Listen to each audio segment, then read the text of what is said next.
ایک مسلمان کی بچی میں اور غیر مسلم کی بچی میں فرق ہونا چاہیے،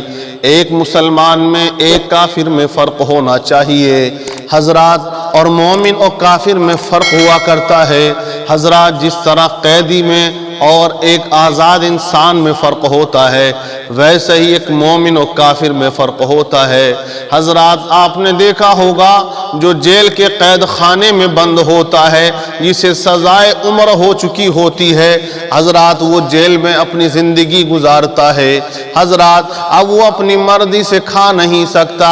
اپنی مرضی سے پی نہیں سکتا، اپنی مرضی سے سو نہیں سکتا،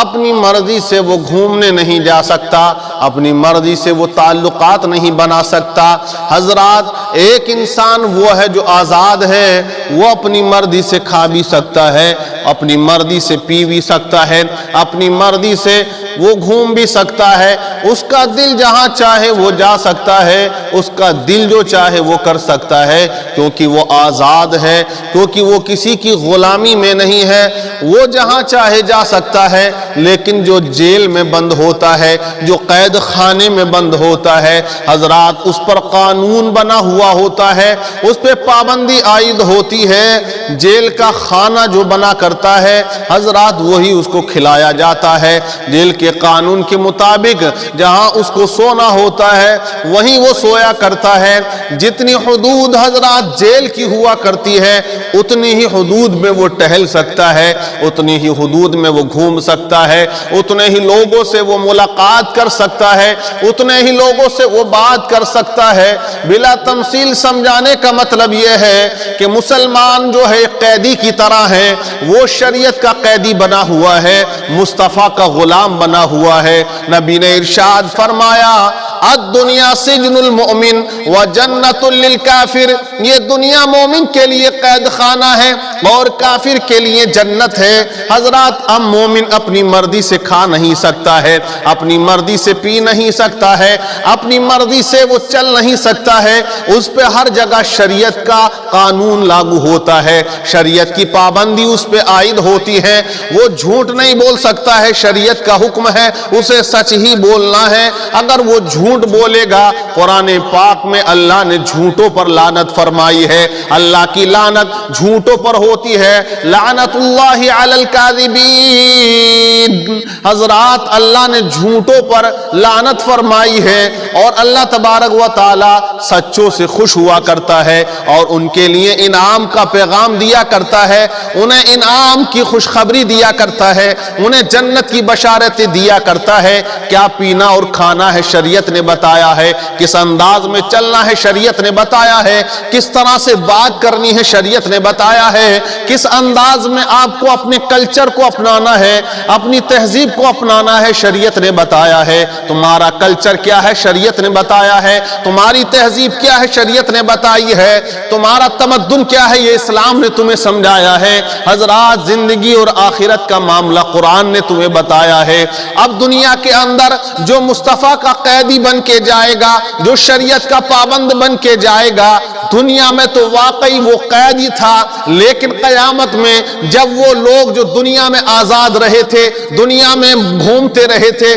دنیا میں اپنے آپ کو آزاد خیال کیا تھا، شریعت کی پاسداری نہ کی تھی، شریعت کی پابندیاں نہ کی تھی، شریعت کے قانون پہ عمل نہ کیا تھا، جو شریعت نے حکم دیا ہے اس کے خلاف وہ کام کرتے رہے، اب وہ دنیا سے جب جائیں گے تو قیامت کے دن وہ قید کر دیے جائیں گے، جہنم کا ایندھن ان کو بنا دیا جائے گا۔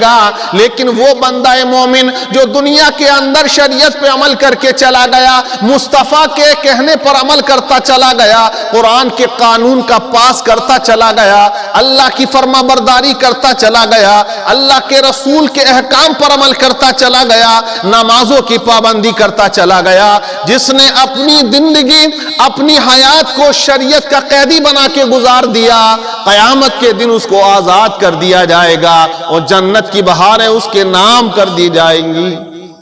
یہ شریعت کا معاملہ ہے۔ آج تو ہم قیدی ہیں واقعی شریعت کے، آج تو ہم پابند ہیں شریعت کے، اور ایمان اور مسلمان اسی کا نام ہے۔ ایمان کسے کہتے ہیں؟ اے مسلمانوں، یہ بات سمجھنے کی ضرورت ہے اور اس پر عمل کرنے کی ضرورت ہے حضرات۔ ایجوکیشن ہم اپنے بچوں کو بھی دیں، اپنی بچیوں کو بھی دیں، اسلام نے منع نہیں فرمایا ہے، اسلام نے انکار نہیں کیا ہے، آپ لڑکیوں کو بھی پڑھائیں لڑکوں کو بھی پڑھائیں، لیکن حضرات اس کی کنڈیشن ضرور رکھی ہے۔ اب پڑھانے کی جو ڈیفینیشن ہے وہ اسلام نے رکھی ہے، کس طرح سے پڑھاؤ۔ حضرات تعلیم لڑکیوں کی ضروری تو ہے، مگر اکبر الہ آبادی نے بڑا اچھا شعر کہا، تعلیم لڑکیوں کی ضروری تو ہے مگر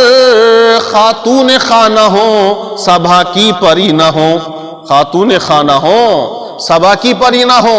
کہ تعلیم حاصل کر لی۔ اب حضرات فیشن میں آ گئے، اب وہی انگلش کلچر ہم نے اپنا لیا، وہی تہذیب ہم نے اپنا لی، وہی تمدن ہم نے اپنا لیا جو غیروں کا ہے۔ تو ایک مسلمان عورت میں فرق ہونا چاہیے، کافرہ کے مقابلے میں جو غیر مسلم عورتیں ہیں ان کی طرح ہم اپنا کلچر نہ بنائیں۔ آج ہماری بہن بیٹیاں اسی میں ملوث ہیں، اسی میں لگی ہوئی ہیں کہ اسلام نے ہمیں پابند کر دیا، ہم آزادی چاہتے ہیں۔ حضرات اسلام نے تو تمہیں آزادی دی ہے، ورنہ تمہارا حال تو یہ تھا کہ دنیا کے اندر تمہیں کوئی اچھے سے دیکھنے والا نہ تھا، تمہیں کوئی بیٹی بنانے والا نہ تھا۔ اگر بیٹی کا مقام اور بیٹی کا مرتبہ کسی نے بتایا ہے تو وہ اللہ کے رسول نے بتایا ہے۔ اگر بیٹی کیا چیز ہے یہ اگر دنیا میں کسی نے بتایا ہے تو نبی آخر الزمان صلی اللہ تعالی علیہ وسلم نے بتایا ہے، ورنہ دنیا کا تو حال یہ تھا کہ جب بیٹی پیدا ہو جاتی تھی، پڑھیں آپ اہل عرب کی تاریخ کو، پہاڑوں میں جا کے چھپ جایا کرتے تھے، اپنے چہرے پہ نقاب ڈال کے بازاروں سے گزرا کرتے تھے، اور وہ یہ کہتے تھے کہ میرے یہاں بیٹی پیدا ہو گئی، میری تو ناک کٹ چکی ہے، اب میں منہ دکھاؤں تو دکھاؤں کیسے، اپنے سماج میں جاؤں تو جاؤں کیسے۔ ایسا بھی ماحول تھا کہ بیٹی کے پیدا ہونے پر باپ اپنے چہرے کو چھپائے پھرتا تھا، لیکن مصطفیٰ تشریف لے کر آئے، آقا نے ارشاد فرما دیا، اے لوگو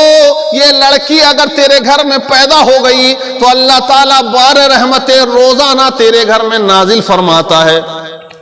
یہ نبی نے مقام بتایا ہے۔ آقا کریم نے ارشاد فرمایا انہی بیٹیوں کے تعلق سے، انہی لڑکیوں کے تعلق سے، اگر یہ لڑکی تیری بیٹی ہے تو تیرے لیے رحمت ہے، اگر تیری بیوی ہے تو تیرے لیے آدھا ایمان ہے، اور اگر یہی عورت تیری ماں ہے تو اسی کے قدموں کے نیچے جنت ہے۔ شاعر کہتا ہے چراغ فکر یقیناً بجھا کے سوتے ہیں، مگر نصیب کی شمع جلا کے سوتے ہیں۔ وہ لوگ خواب میں یقیناً جنت دیکھتے ہوں گے جو لوگ اپنی ماں کے پیر دبا کے سوتے ہیں۔ حالات یہ ہیں، اسلام کہتا ہے ماں کے قدم دباؤ، پیر دباؤ،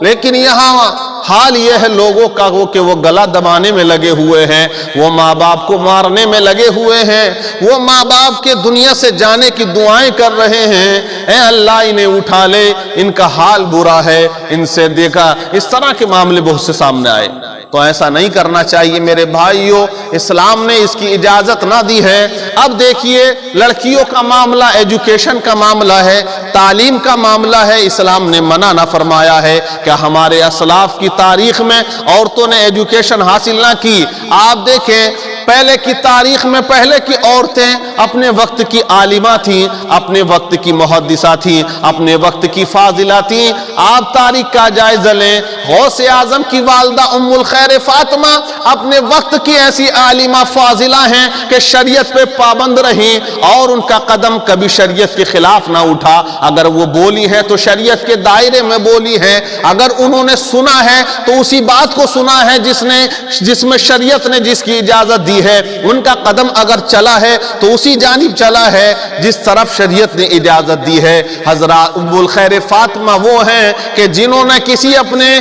ماتھے کی آنکھوں سے غیر محرم کو نہیں دیکھا، یہ بھی ایک عورت تھی۔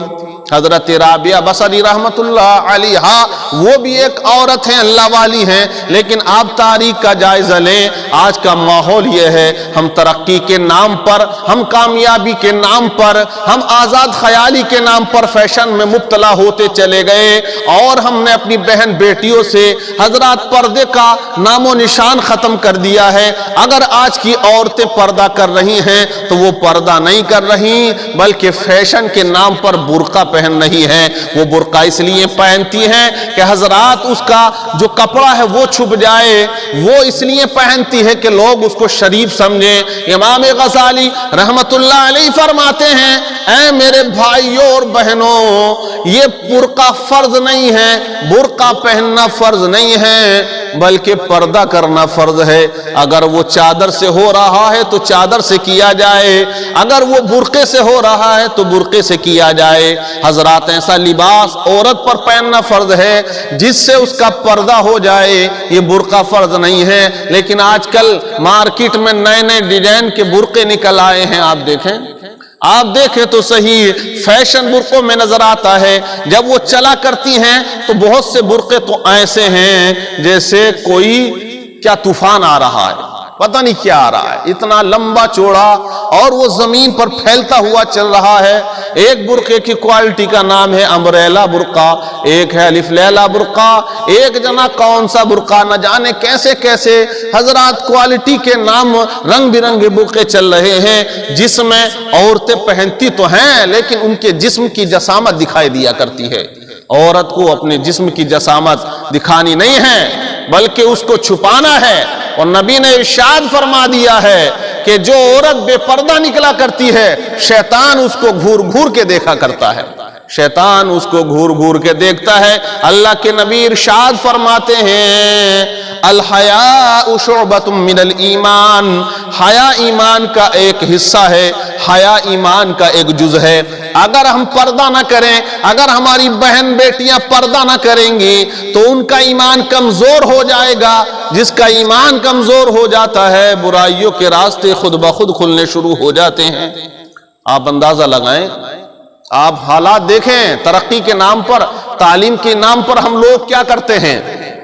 لڑکیوں کو کالج بھیجتے ہیں۔ میں مانتا ہوں کہ آج کا دور اور وقت ایسا ہے کہ تعلیم کے بغیر انسان آگے نہیں بڑھتا، اور تعلیم پر جتنا فوکس اسلام نے کیا ہے کسی اور مذہب نے اتنا فوکس، اتنا زور نہیں دیا ہے۔ اللہ کے نبی ارشاد فرماتے ہیں، علم سیکھو، ماں کی گود سے لے کر قبر کی کوکھ تک سیکھو۔ علم دین سیکھنا ہر مسلمان مرد عورت پر فرض ہے۔ نبی نے فرمایا علم دین سیکھنے کے لیے چاہے تمہیں ملک چین جانا پڑے لیکن جاؤ اور علم دین سیکھو، یہ نبی پاک کا ارشاد ہے۔ اب قرآن پاک میں جب اللہ نے آیت کریمہ پہلی نازل فرمائی تو فرمایا اقرأ بسم ربک الذی خلق، خلق الانسان من علق، پڑھیے اپنے رب کے نام سے جس نے تم کو پیدا کیا ہے، جس نے تمہاری تخلیق فرمائی ہے۔ تو قرآن پاک کی پہلی آیت، پہلی وحی جب نازل ہوئی تو اللہ نے پڑھنے کا حکم دیا۔ اب مفسرین نے وضاحت کرتے ہوئے لکھا کہ تعلیم حاصل کرو، وہ تمام تعلیمیں اس کے اندر آ جاتی ہیں۔ آپ انگلش بھی پڑھیے، آپ میتھمیٹکس بھی پڑھیے، آپ بایولوجی بھی پڑھیے، آپ ہسٹری اور کیمسٹری بھی پڑھیے، آپ سائنس بھی پڑھیے، آپ تمام ایجوکیشن حاصل کریے، لیکن اگر ایجوکیشن حاصل کرو تو وہ اپنے لیے مت کرو، رب کی رضا کے لیے کرو۔ آپ انگلش پڑھو، نیت یہ ہونی چاہیے انگلش پڑھوں گا تو اسلام کا جو کام ہے، جو ٹرانسلیشن کا کام ہے، اردو سے میں انگلش میں ٹرانسلیٹ کروں گا اور دوسرے لوگوں تک اسلام کی پیغامات کو، اسلام کی سچائی کو پہنچاؤں گا۔ اگر آپ وکیل بنے، وکیل بننا اسلام نے منع نہ فرمایا ہے، آپ وکیل بن سکتے ہیں، اسلام نے اجازت دی ہے، لیکن نیت یہ نہ ہونی چاہیے کہ وکیل بن کر لٹیرا بنوں گا، لوگوں سے بلا وجہ ناجائز فیس وصول کروں گا، بلا وجہ ان کے مقدمے کو طویل کر دوں گا، بلا وجہ ان کو الجھائے رکھوں گا، تاریخ پہ تاریخ دلواؤں گا۔ اگر اس نیت سے تم وکالت حاصل کرو گے، وکالت کی ڈگری کرو گے تو اس میں تمہیں کوئی ثواب نہ ملے گا۔ اگر تم نے رشوت لی ہے، ناجائز کسی کو پھنسایا ہے، جھوٹے مقدمے لڑکے، حضرات اس کو آپ نے سزا سے بچایا ہے، یہاں تو تم بچ جاؤ گے لیکن قبر میں کوئی نہیں بچ سکتا ہے، اللہ کے عذاب سے کوئی نہیں بچ سکتا ہے۔ وہاں تمہیں حضرات ایک ایک ذرے کا حساب دینا ہے، ایک ایک پل کا حساب دینا ہے۔ اگر تم نے وکالت کی ڈگری اس لیے حاصل کی، جو مظلوم ہیں ان کو انصاف دلواؤں گا، حضرات جو پریشان ہیں ان کے مقدموں کو فائنل کرواؤں گا، جو